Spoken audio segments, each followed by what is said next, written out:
देखो, केवल पाप ही नष्ट नहीं करते। जब आप सुबह सुबह ब्रह्म मुहूर्त में उठोगे ना, संध्या करने के लिए, पूजा करने के लिए, तब क्या होगा? आधे रोग तो तब ही नष्ट हो जाते हैं। हम रोगी क्यों हो रहे हैं? हम उठ रहे हैं 8 बजे उठ रहे हैं, 9 बजे उठ रहे हैं सो करके। ब्रह्म मुहूर्त का जो समय होता है वो अमृतमय समय होता है। उसमें अमृत स्यंदनी, अमृत को बहाने वाली वायु बहती है।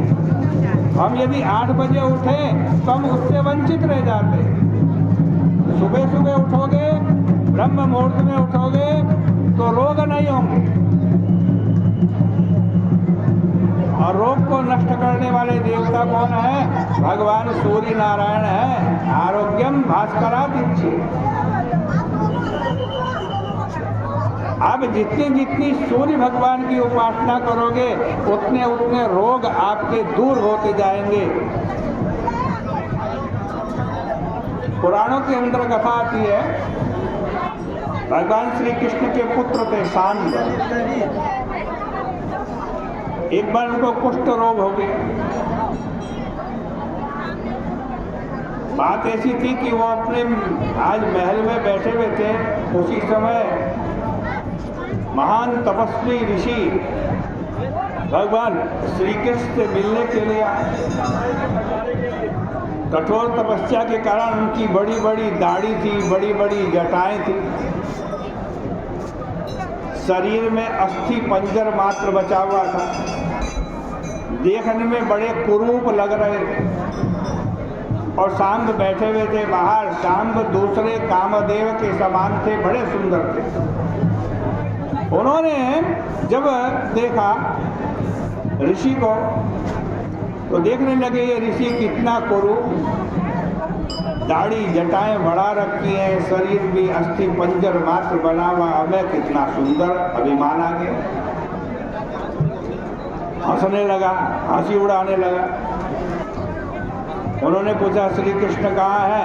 वो हंस रहा है। पूछे क्यों हंस रहे हो? कि महाराज ये आपका कैसा गंदा शरीर है। वो और कोई नहीं थे, महान क्रोधी दुर्वासा ऋषि थे। बड़ा क्रोध आया, शाप दे दिया, जाओ, तेरे को अपने इस सुंदर शरीर पर बड़ा अभिमान है, इस शरीर में कुष्ठ रोग हो जाएगा, कोढ़ हो जाएगा। सांब को कुष्ठ रोग हो गया भाई। शरीर गलने लगा, सड़ने लगा। इतना सुंदर शरीर सड़ने लगा, गलने लगा। रोते रोते सांब अपने पिता भगवान श्री कृष्ण के पास गए और कहने लगे, पिताजी मैं आत्महत्या करना चाहता हूँ, ऐसे शरीर को रख करके मैं क्या करूँगा?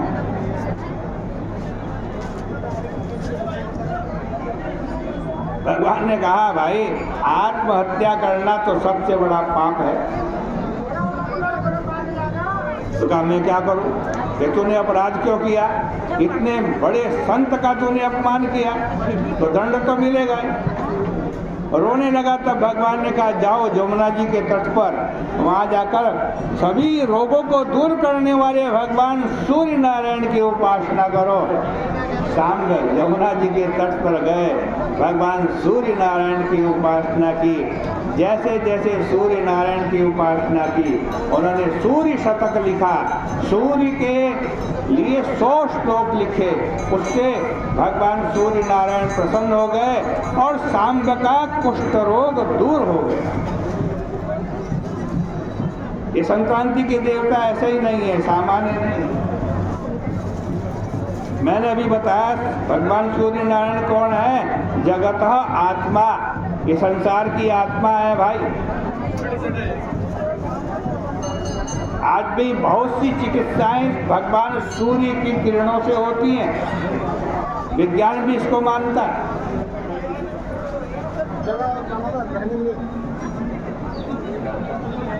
धन पाना हो तो भी भगवान सूर्य नारायण की आराधना करो। धन के देवता भी भगवान सूर्य नारायण हैं। भगवान सूर्य के पुत्र हैं कर्ण। कर्ण का पूरा नाम पता है क्या? कर्ण को क्या कहते हैं? किस चीज से प्रसिद्ध है कर्ण? उनको कहते हैं दानवीर कर्ण। आपने सुना होगा नाम कर्ण का। क्या है? दानवीर कर्ण। जितना दान देते हैं उतना उनके घर, उनके हाथ में ऐसी लकीर है, जितना दान देते हैं उससे दुगना घर में बढ़ जाता है। किसके पुत्र हैं? भगवान सूर्य नारायण के पुत्र हैं। जब उनका जन्म हुआ था ना, तो सोने के कवच और कुंडल धारण करके वो पैदा हुए थे।